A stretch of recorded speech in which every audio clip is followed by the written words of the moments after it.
அதாவது 2025-26 ஆசிரியர் தகுதி தேர்வுக்கான முக்கியமான வினாவிடைகள் உள்ள இப்போ நம்ம பார்க்க போகிறோம்.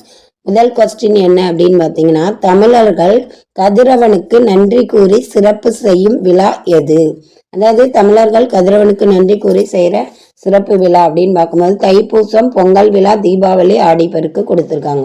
அதில் ஆப்ஷன் பி பொங்கல் விழா தமிழர்கள் கதிரவனுக்கு நன்றி கூறி சிறப்பு செய்யும் விழா என்று அழைக்கப்படுகிறது சொல்லியிருக்காங்க. ஓகேவா? பொங்கல் விழா தான் தமிழர்கள் கதிரவனுக்கு நன்றி கூறுற ஒரு விழாவா வச்சிருக்காங்க. அடுத்து ரெண்டாவது கொஸ்டின் என்ன அப்படின்னு பார்த்தீங்கன்னா, பொங்கல் விழா என்பது என்ன அப்படின்னு பார்க்கும்போது பொங்கல் விழா அப்படின்னா என்னன்னு கேட்டிருக்காங்க. தமிழர் திருநாள், அறுவடை திருவிழா, உழவர் திருநாள், மேற்கண்ட அனைத்தும். பொங்கல் விழா அப்படின்னு பார்க்கும்போது தமிழர் திருநாள், அறுவடை திருவிழா, உழவர் திருநாள் இந்த மூன்றுமே அடங்கும். அப்போ இங்கே என்ன ஆன்சர் அப்படின்னு பார்க்கும்போது ஆப்ஷன் டி மேற்கண்ட அனைத்தும் அப்படின்னு சொல்லியிருக்காங்க. ஓகேவா? இந்த மேற்கண்ட அனைத்தும் தான் ஆன்சராக சொல்லப்பட்டிருக்கு. பொங்கல் விழா என்பது தமிழர் திருநாள், அறுவடை திருநாள், உழவர் திருநாள் சொல்லியிருக்காங்க. ஓகேவா? அடுத்து மூணாவது கொஸ்டின் பார்த்தீங்கன்னா, உழவர்கள் எந்த மாதத்தில் விதைப்பர்? இந்த உழவர்கள் எந்த மாசத்துல விதைப்பாங்க அப்படின்னு சொல்லி கேட்டிருக்காங்க. ஆடி, தை, பங்குனி, சித்திரை. அதாவது ஆப்ஷன் ஏ ஆடி மாதம் தான் என்ன செய்வாங்க, உழவர்கள் விதைப்பாங்கன்னு சொல்லப்பட்டிருக்கு. ஓகேவா? அடுத்து நாலாவது கொஸ்டின் என்ன அப்படின்னு பார்த்தீங்கன்னா, உழவர்கள் எந்த மாதத்தில் அறுவடை செய்வர்?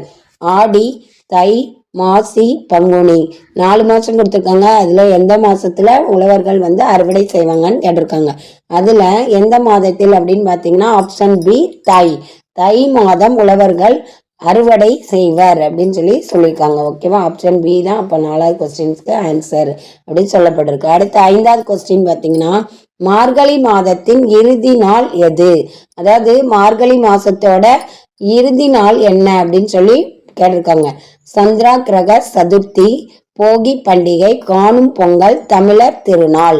அதாவது மார்கழி மாசத்தோட இறுதி நாள் அப்படின்னு பார்க்கும்போது ஆப்ஷன் பி போகி பண்டிகை.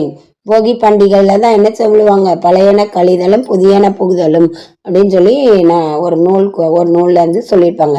அதாவது 5வது கொஸ்டின்ஸ்க்கு ஆன்சர் என்னது, போகி பண்டிகை அப்படின்னு சொல்லியிருக்காங்க. அடுத்து 6வது கொஸ்டின், பழையன கழிதலும் புதியன புகுதலும் எந்த நூலில் இடம்பெற்றுள்ளது?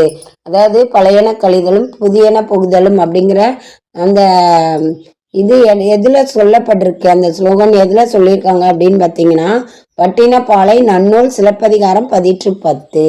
அதாவது ஆப்ஷன் பி நன்னூல் அப்படிங்கிற நூல்ல தான் பழையன கழிதலும் புதியன புகுதலும் அப்படிங்கிற